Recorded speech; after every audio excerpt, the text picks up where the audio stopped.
Bismillahirrahmanirrahim. Alhamdulillah. Alhamdulillahilladzi amarana bi ikhlasil ubudiyyah wa ada'i huquqir rububiyyah. Asyhadu an la ilaha illallah wahdahu la syarika lahu fil uluhiyyah. Wa asyhadu anna sayyidana Muhammadan abduhu wa rasuluhu atqal bariyah. Allahumma salli wa sallim wa barik ala sayyidina Muhammadin ma'adinil asrarir rabbaniyah wa ala alihi wa ashabihi wa zurriyah wa atba'ihi ila yaumin barazat fihi khafiyah. Amma ba'd. Yang kita hormati dan kita muliakan para habaib dan para ulama,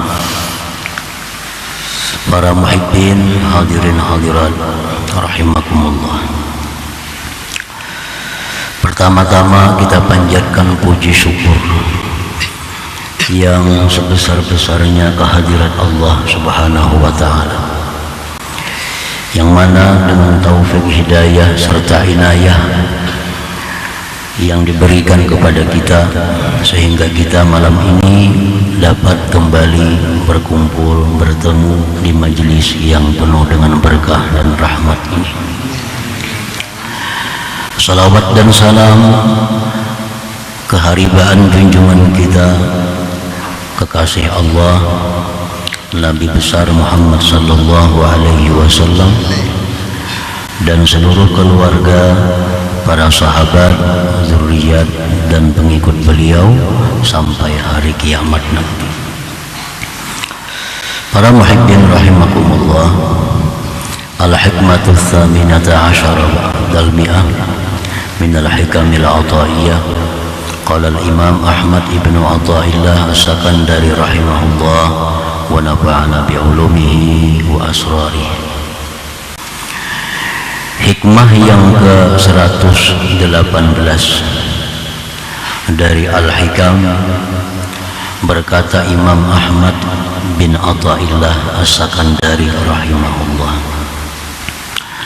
mata talabta iwadan ala amalin tulibta biwujudi sidqi fih wa yakfil muriba wujdanus salamah, yang artinya apabila engkau menuntut gantian atas suatu amalan, maka engkau dituntut pula dengan adanya kejujuran pada amalan itu. Dan cukuplah akan orang yang ragu-ragu itu didapatnya keselamatan. Itulah terjemahnya yang ke-118 ini. Nah, para muhibbin rahimakumullah, idza amilta ayyuhal murid amalan salatan kana aw ghairaha li ajli thawabin ajilin qal jannati wa na'imiha aw thawabin ajilin fid dunya kal ilmi ladunni wa salahil umur wa rahail aish aw ghairiha qala lakal haqq innaka lam tasduq fi amalika li bal amilta li hazzi nafsik la li adai huquqil uluhiyatik wa kadzabta fi qaulika lillahi ta'ala. Apabila engkau beramal, wahai seorang murid, jadi ini khitabnya kepada murid, bukan kepada orang awam, bukan kepada orang yang sudah ma'rifat dengan Allah. Ini tujuannya kepada murid.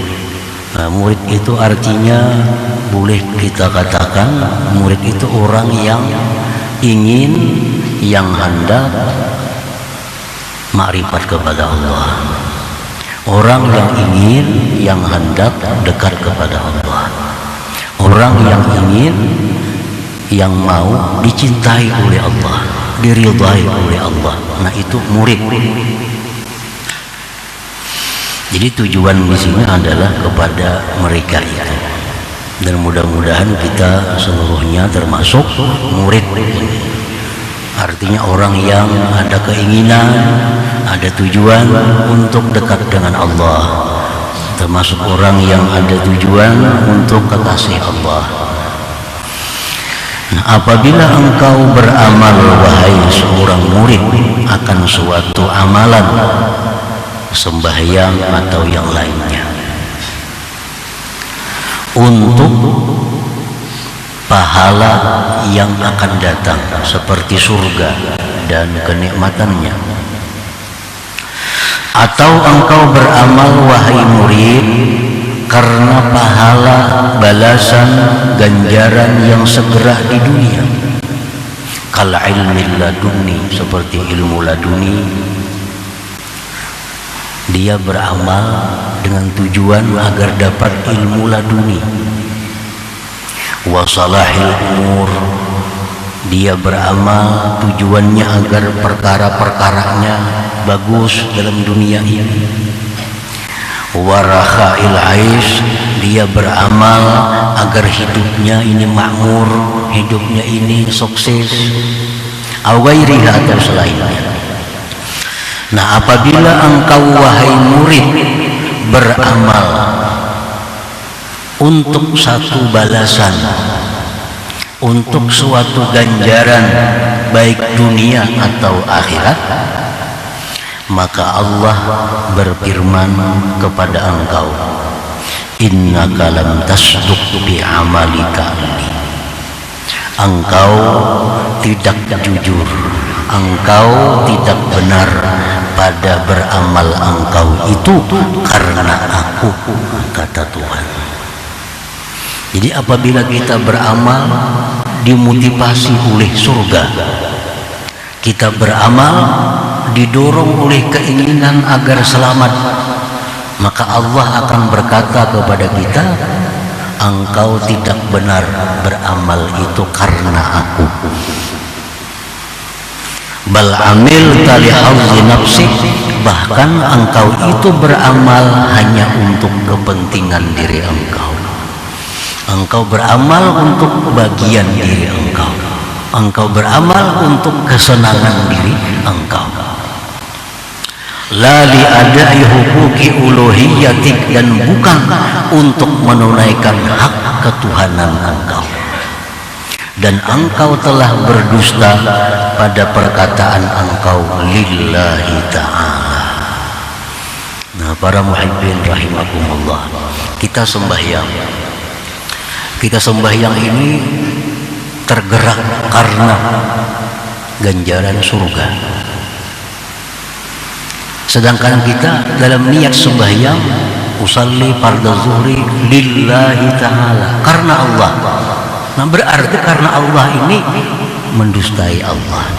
Kalau karena Allah, kada perlu memandang kepada balasan.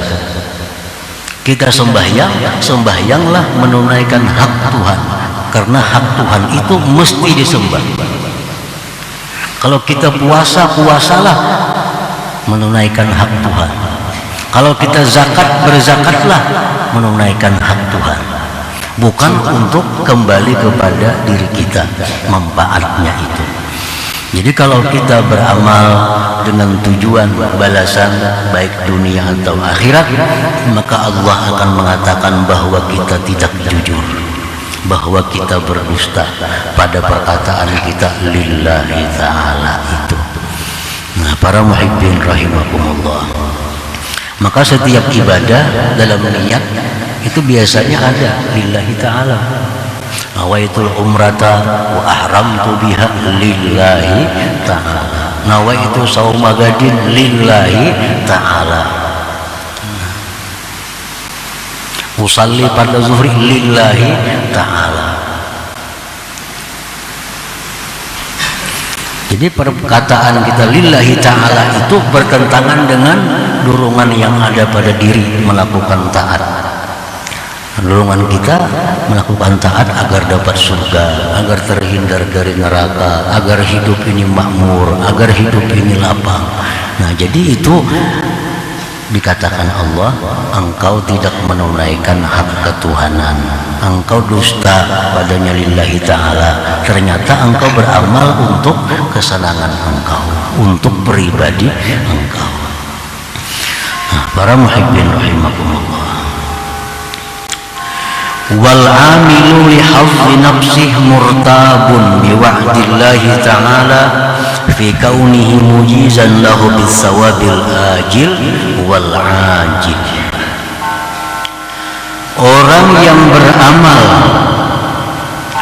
untuk kepentingan dirinya, kesenangan dirinya, seperti surga, seperti dapat karamat di dunia. Nah, orang beramal karena terdurung itu orang adalah ragu-ragu dengan janji Allah. Itu orang yang ragu-ragu dengan janji Allah, pada keadaan Allah itu membalas baginya dengan pahala akhirat, dengan ganjaran dunia dan akhirat. Jadi kalau kita beribadah kepada Allah karena terdurung dapat ganjaran, berarti kita digolongkan dalam golongan orang yang ragu-ragu dengan janji Allah bahwa Allah akan membalas setiap orang yang beramal. Ini Allah sudah berjanji, setiap kalian beribadah kepadaku akan kubalas. Nah, itu kada perlu lagi menjadi motivasi kita untuk beribadah. Tidak perlu lagi menjadi dorongan kita untuk beribadah, karena Allah sudah berjanji. Jadi hendaknya setiap kali kita beribadah, dorongan kita semata-mata adalah menjunjung perintah Allah atau mencari keridhaan Allah Subhanahu wa ta'ala. Masalah surga, masalah keselamatan itu sudah dijanjikan oleh Allah apabila kita bertakwa kepadanya. Qala Allah Ta'ala, Allah berfirman, wa may yattaqillah yaj'al lahu makhraja wa yarzuqhu min haitsu la yahtasib. Ini janji Allah kepada orang yang takwa. Di dalam dunia akan diberikan jalan keluar dari tiap-tiap kesulitan dan diberi rezeki dari jalan yang tidak terduga-duga. Ini janji Allah. Allah Maha Suci menyalahi janjinya. Barang siapa yang bertakwa kepada Allah, Allah jadikan baginya jalan dari kesempitan, jalan keluar. Dan Allah berikan dia rezeki dari jalan yang tak terduga-duga. Nah, jadi kalau kita menjunjung satu perintah Allah atau menjauhi yang dilarang Allah, jangan lagi hendaknya karena mengharap surga, karena takut neraka, karena itu sudah pasti. Itu sudah pasti. Jadi semata-mata kita melakukan perintah Allah, menjauhi larangan semata-mata limaradatillah, untuk keridhaan Allah Subhanahu wa ta'ala. Itu pasti didapat, pasti didapat. Wa qala ta'ala, Allah berfirman lagi, in tasbiru wa tattaqu la yadurrukum kaiduhum syai'a. Jika kalian sabar, jika kalian takwa, tidaklah memudaratkan akan kamu tipu daya mereka itu sedikit jua pun. Kalau kita sabar, kita takwa, orang tidak akan bisa memudaratkan, mengganggu, menganiaya kepada kita. Ini janji Allah bahwa orang yang takwa itu diselamatkan oleh Allah dari tipuan-tipuan. Nah, jadi kalau kita bertakwa kepada Allah karena terdurung supaya selamat, nah ini berarti kita ragu-ragu. Allah sudah memastikan bila takwa dipelihara Allah. Jadi hendaknya kita takwa itu semata-mata karena Allah, jangan lagi karena agar diselamatkan itu dihilangkan. Wa qala ta'ala, firman Allah Ta'ala, ya ayyuhalladzina amanu taqullaha wa qulu qawlan sadida yuslih lakum a'malakum. Hai orang yang beriman, takwalah kepada Allah, berkatalah perkataan yang betul, Allah akan baguskan perbuatan kamu, perkara kamu, keadaan kamu. Kalau kita takwa, itu Allah jamin keadaan kita bagus. Nah, jadi jangan lagi kita takwa itu terdorong agar bagus keadaan, jangan lagi, itu sudah pasti. Qala ta'ala, uiddat lil muttaqin. Surga itu disediakan untuk orang takwa. Nah, ini Allah berjanji, bila kalian menjunjung perintahku, menjauhi laranganku, itu surga disediakan. Nah, apabila kita beramal, jangan lagi mencari surga, itu sudah pasti. Kalau kita mencari surga, berarti kita masih ragu-ragu dengan yang dijanjikan Allah itu. Murtab ngarannya atau murib. Nah, para muhibbin rahimakumullah, banyak amalan-amalan yang demikian itu, yang mana kita terdorong mengamalkan itu untuk mendapat suatu balasan, satu ganjaran di dunia, dan itu bertentangan dengan perkataan kita karena Allah tadi. Sembahyang duha contohnya. Sembahyang duha ini umumnya sembahyang duha itu adalah pembuka rezeki. Lalu kita sembahyang duha itu terdorong, termotivasi supaya rezeki luas. Nah, sembahyang duha yang seperti itu, sembahyang duha yang sebenarnya tidak ikhlas karena Allah. Sembahyang duha semacam itu, sembahyang duha orang yang ragu-ragu dengan janji Allah. Karena Allah telah berjanji melalui Rasulnya Sallallahu Alaihi Wasallam, salatul duha tajlibu rizqa wa tanfil faqra. Ujar Nabi kita, sembahyang duha itu mendatangkan rezeki, menjauhkan kefakiran. Nah, ini sudah dijanjikan Allah. Jadi kalau kita sembahyang duha, jangan lagi itu cukup semata-mata menjunjung perintah Allah. Kita sembahyang duha semata-mata mencari keridhaan Allah. Perkara rezeki luas itu sudah pasti. Jangan lagi terdorong oleh itu. Demikian pula orang terbiasa membaca surah Waqiah. Membaca surah Waqiah, nyaman rezeki luas, nyaman rezeki berlimpah ruah. Jadi baca surah Waqiah karena terdorong faidahnya, karena terdorong bila baca surah Waqiah rezeki luas. Nah, ini bacaan surah Waqiah dari orang yang ragu-ragu kepada Allah, bacaan orang yang tidak ikhlas. Karena baca surah Waqiah itu sudah dijamin oleh Allah. Waqiah itu dijamin oleh Allah melalui Rasulullah menyampaikan bahwa itu surah Waqiah menolak kefakiran selama-lamanya. Nah, sabda Rasulullah, man qara'a suratal Waqiah kulla lailah lam tusibhu faqatun abada. Orang yang membaca surah Waqiah tiap-tiap malam akan dijauhkan kefakiran selama-lamanya. Nah, jadi kalau kita baca surah Waqiah, jangan lagi terdorong untuk murah rezeki, jangan lagi. Kita baca Waqiah mencari keridhaan Allah. Kita baca Waqiah menjunjung perintah Allah. Nah, itu ikhlas. Nah, para rahimahumullah, wal murtab yastahiqqul iqab fa idza lam yu'aqibhu Allah dzalika fadluhul azim alaihi. Jadi kalau orang yang ragu-ragu dengan janji Allah, orang yang beribadah terdorong surga, ini orang ragu-ragu dengan janji Allah. Orang yang ragu-ragu dengan janji Allah itu berhak untuk disiksa oleh Allah. Orang yang ragu-ragu dengan Allah itu berhak dihukum oleh Allah.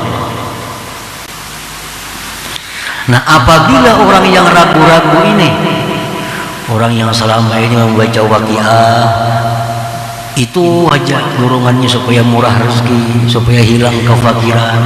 Orang yang selama ini sembahyang duha dengan harapan murah rezeki. Nah, orang yang ragu-ragu. Nah, orang yang ragu-ragu ini sebenarnya mestinya disiksa. Kalau dibiarkan oleh Allah, tidak disiksa oleh Allah, tidak dihukum oleh Allah, dzalika fadluhul azim alaih, itu anugerah Allah yang besar atasnya.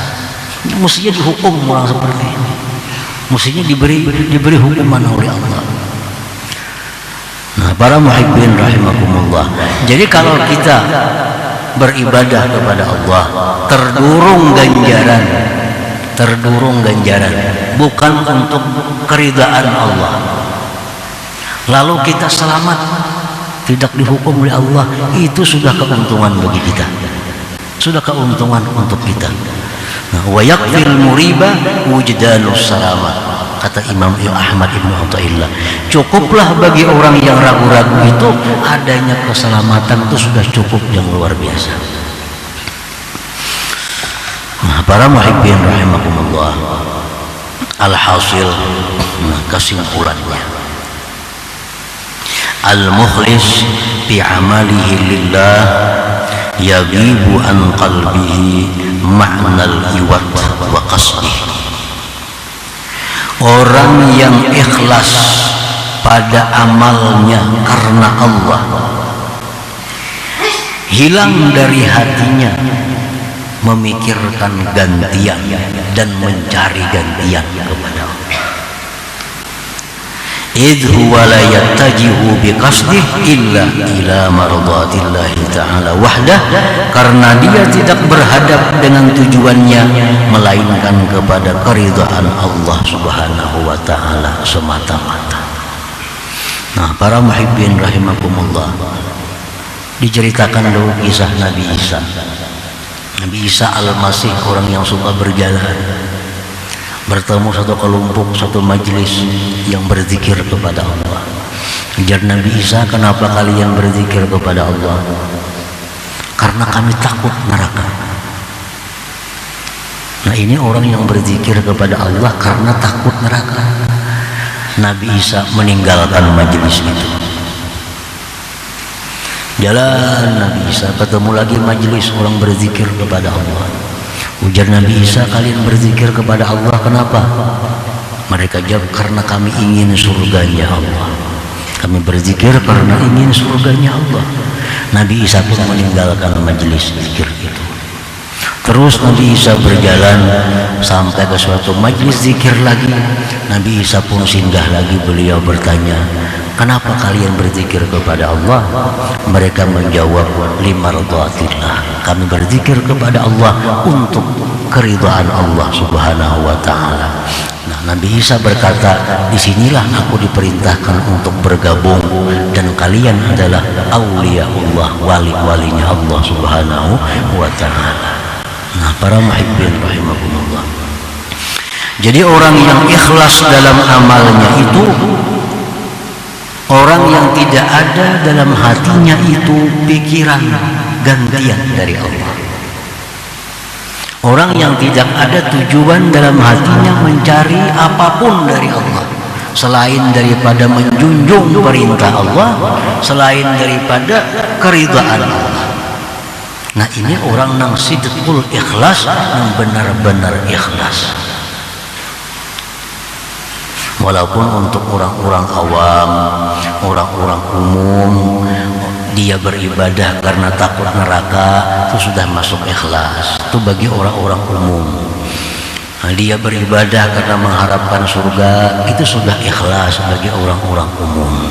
Dan kita kadang mau hendak jadi orang umum. Kita mesti hendak jadi orang khusus, mesti hendak menjadi seorang murid, orang yang ingin dicintai Allah, ingin dekat kepada Allah, ingin dimuliakan oleh Allah. Nah, kita hendak jadi orang seperti itu. Nah, kalau demikian maka ibadah kita mesti sidqul ikhlas, benar-benar ikhlas kepada Allah. Kita bersedekah jangan ada tujuan bahwa aku bersedekah ini supaya terhindar dari bala. Jangan ada tujuan lagi seperti itu, karena itu sudah pasti Allah sudah menjamin bahwa sedekah itu melindungi diri engkau daripada bala. Itu sudah jaminan dari Allah. Nah, kalau kita menghendaki itu dengan sedekah, berarti kita masih ragu-ragu dengan Allah. Nah, bersedekahlah kita karena menjunjung perintah Allah. Bersedekah kita karena keridhaan Allah. Nah, demikian pasti akan didapat keselamatan, pasti akan didapat keberkahan dalam sedekahnya itu. Nah, para muhibbin rahimakumullah. Nah, yang kedua, kesimpulan yang kedua, wal amilu lillahi ta'ala ar-raji sa'adatad darain bi fadlillah wa ihsani la bi amali la yukhillu bi ikhlasihi lillahi ta'ala. Orang yang beramal karena Allah, dia beramal menjunjung perintah Allah, mengharapkan kebahagiaan dunia akhirat. Nah, ini beramal karena Allah, semata-mata menjunjung perintah Allah, tapi dia mengharapkan surga. Mengharapkan surga itu dengan anugerah Allah, dengan kebaikan Allah, bukan dengan amalnya itu. Nah, orang seperti ini tidak merusak dengan keikhlasannya kepada Allah Subhanahu wa ta'ala. Kita silahkan minta surga kepada Allah, silahkan berlindung kepada neraka. Itu disuruh Allah dalam Al-Quran. Kita minta surga, berlindung dari neraka. Nah, cuma kita minta surga itu kepada Allah dengan anugerah Allah, dengan kebaikan Allah, bukan dengan amal ibadah kita. Kalau kita minta surga kepada Allah karena amal ibadah kita, nah itu kita tergolong orang yang ragu-ragu, jelas tidak ikhlas ibadahnya. Nah, jadi kita berharap kepada Allah surga, berharap kepada Allah selamat dari neraka dengan anugerah Allah, dengan kemurahan Allah, dengan kebaikan Allah, bukan dengan ibadah kita, bukan dengan amaliyah kita. Silahkan kita berharap sebanyak-banyaknya kepada Allah, Allah makin suka. Asalkan kita berharap surga, berharap apa itu ini dengan kemurahan Allah, dengan anugerah Allah, bukan dengan amal ibadah yang kita lakukan. Nah, para muhibbin rahimakumullah, jadi makin banyak kita berharap kepada Allah sesuatu, asalkan dengan anugerahnya kita minta surga, asalkan dengan kemurahannya, nah itu dipuji, amrun mahbub, perkara yang disukai, tidak merusak keikhlasan ibadah kita. Yang merusak keikhlasan itu kita beramal minta ganti, nah itu merusak keikhlasan. Ada ini bukan kita beramal karena Allah, kita minta surga karena Allah pemurah, nah itu dipuji oleh Allah. Kita minta ilmu karena Allah Maha Alim, nah itu dipuji. Tapi kalau kita minta sesuatu kepada Allah sebagai gantian dari ibadah kita, nah itu yang dicela oleh agama kita, dicela oleh Allah Subhanahu wa ta'ala. Nah, para muhibbin rahimakumullah, selanjutnya hikmah yang ke-119 ila hadratin Nabi sallallahu alaihi wasallam. Al-Fatihah. A'udzubillahi minasyaitonir rajim. Bismillahirrahmanirrahim. الرحمن الرحيم مالك يوم الدين إياك نعبد وإياك نستعين اهدنا الصراط المستقيم صراط الذين أنعمت عليهم يا الله بها يا الله بها يا الله بحسن الخاتمة يا الله بها يا الله بها يا الله بحسن الخاتمة يا الله بها يا الله بها يا الله بحسن الخاتمة فيا أيها الرجل منهم شفاعة صلوا عليه سلموا تسليما اللهم صل وسلم